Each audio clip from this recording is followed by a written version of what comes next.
Olá, pessoal. Eu sou o professor Hudson Carvalho, docente da Universidade de São Paulo. Na aula de hoje, nós vamos tratar da microanálise por fluorescência de raios-x em duas dimensões. Nós não vamos falar do fenômeno de fluorescência de raios-x.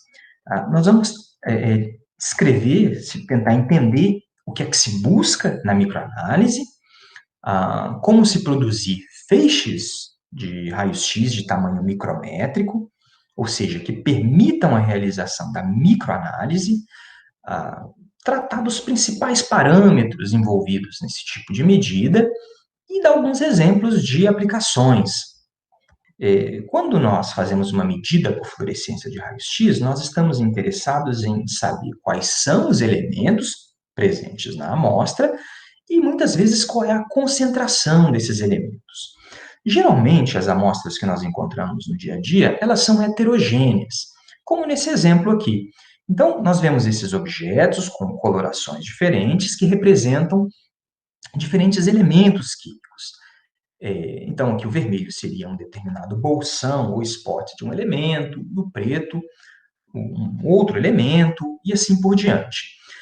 Nas análises convencionais por fluorescência de raios-x, na maior parte das vezes, nós estamos interessados na determinação da concentração média. Para isso, ele precisa homogeneizar a amostra.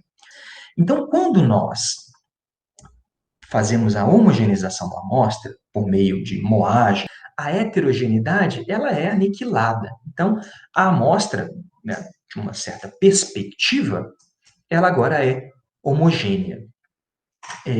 Mas a microanálise por fluorescência de raios-x, ela vai explorar exatamente a heterogeneidade da amostra.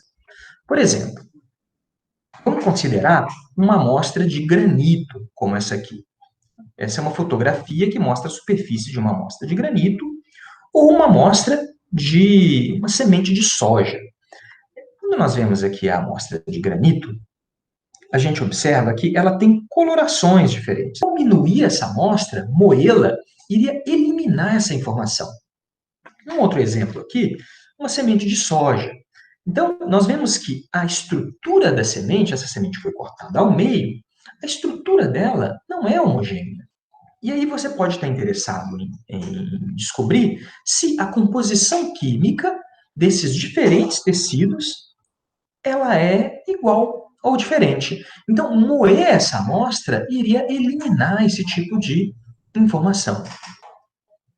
Para fazer uma microanálise por fluorescência de raios-x, nós precisamos de um microfeixe de raios-x.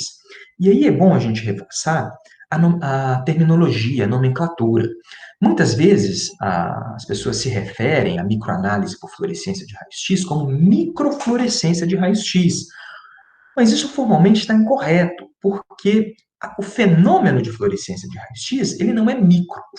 Contudo, nós vamos usar um microfeixe para explorar uma determinada região da amostra. Então, esse aqui é um exemplo, onde nós mostramos um feixe primário de excitação. Esse feixe vai irradiar ou iluminar uma determinada região da amostra e excitar os átomos compreendidos nessa região, que vão relaxar, produzindo, dentre outras coisas, raios-x característicos, que nós chamamos de fluorescência de raios-x, que é o que nós representamos aqui. Esse feixe de raios-x, ele ilumina uma determinada região da amostra. Então, usando um feixe com esse tamanho hipotético, nós seríamos capazes de analisar essa região aqui. Nesse exemplo ao lado, nós vemos um feixe menor, que ilumina uma região mais restrita da amostra. Ou seja, nesse caso, a resolução lateral ou resolução espacial da microanálise ela é maior, porque nós temos a informação apenas desse conjunto de átomos aqui representados por essa elipse vermelha. E como é que a gente obtém um microfeixe de raios-x? Existem várias alternativas. A microanálise por fluorescência de raios-x ela pode ser feita tanto em laboratórios convencionais, como esse que nós temos aqui em Piracicaba, quanto em laboratórios mais sofisticados, como aqueles em fonte síncrotron. A primeira alternativa para se produzir um microfeixe de raios-x é usar um colimador. Então, existe uma fonte de raios-x que vai produzir os raios-x de excitação. Então, nós colocamos um anteparo na frente da fonte, e esse anteparo tem um orifício, e delimitando essa abertura, né, ao determinar essa abertura, nós vamos definir qual vai ser o tamanho do feixe de raio-x. E esse feixe pode variar de vários milímetros até alguns micrômetros. Existem outros dispositivos para equipamentos de laboratório, como óticas capilares.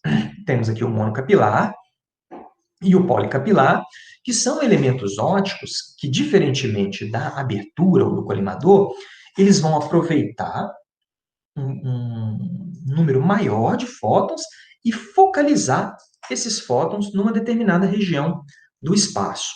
O monocapilar, ele produz feixes com maior grau de paralelismo, enquanto que o policapilar, ele vai nos fornecer fluxo de raios-x maior, e esse feixe vai ser focalizado. Então, essa é uma das principais diferenças entre os equipamentos de geometria convencional e os equipamentos de microanálise. O tamanho do feixe que vai incidir na amostra. É claro que o sistema de posicionamento da amostra também vai ter de ser diferente, porque nós vamos mover essa amostra durante a análise para ir de uma região para outra, já que nós estamos interessados em avaliar as heterogeneidades. Numa análise por fluorescência de raio-x convencional, alguns dos parâmetros que precisam ser ajustados são corrente, a tensão, o tempo de aquisição, se a análise vai ser feita com o uso do vácuo, nós vamos usar algum filtro primário para poder melhorar a relação sinal-ruído para algum analito específico. Todos esses parâmetros também precisam ser ajustados na microanálise por fluorescência de raio-x. Contudo, há ainda um outro parâmetro, que é a resolução lateral, principalmente no caso de imagens. Olha só esse exemplo. Essa aqui é uma superfície de uma amostra de rocha, imagem química gerada com uma resolução lateral de 32 por 25 pixels, ou seja, essa imagem foi gerada a 32 pontos nessa direção e 25 pontos nessa direção, ou seja, 800 pixels. E nós vemos aqui que nessa configuração, para essa determinada área que foi delimitada, cada pixel está a cerca de 69 micrômetros de distância um do outro. 69 micrômetros nessa direção e 69 micrômetros nessa direção. Então, nós vemos aqui uma imagem química para o elemento alumínio e aqui abaixo uma imagem química para o elemento manganês. Aqui nós temos a mesma amostra, a mesma região, agora sendo mapeada com uma resolução espacial maior. Ou seja, 64 pontos nessa direção, 50 pontos nessa direção, somando 3.200 pixels. Aqui, o feixe de raio-x, ele tem cerca de 30 micrômetros de diâmetro. E agora, a distância entre cada ponto da medida é de 34 micrômetros, ou seja, os pontos estão muito mais próximos uns dos outros, e a gente consegue observar que isso afeta a resolução da medida. É claro que uma medida com maior resolução, ela é melhor. Vocês podem perceber que aqui nós perdemos algumas características, fica a impressão que nós temos é que a imagem está borrada, enquanto que aqui essa resolução, as características são mais claras. Contudo, isso vem com um custo de tempo. Então, o tempo de aquisição e a resolução lateral são parâmetros muito importantes para a tomada de decisão, para decidir qual vai ser a estratégia na microanálise por fluorescência de raios-x. Bom, agora nós vamos ver um exemplo de aplicação da microanálise por fluorescência de raios-x no estudo de nutrição de plantas. Por exemplo, será que eu poderia vir com um equipamento portátil e analisar essa região aqui da amostra, um equipamento portátil de fluorescência de raios-x ou um equipamento portátil de LIDS, analisar essa região aqui da amostra e determinar a composição média dessa amostra? Será que essa região aqui representa o todo? Nós fizemos uma imagem química, um mapa, que revela a distribuição espacial dos elementos nessas duas folhas.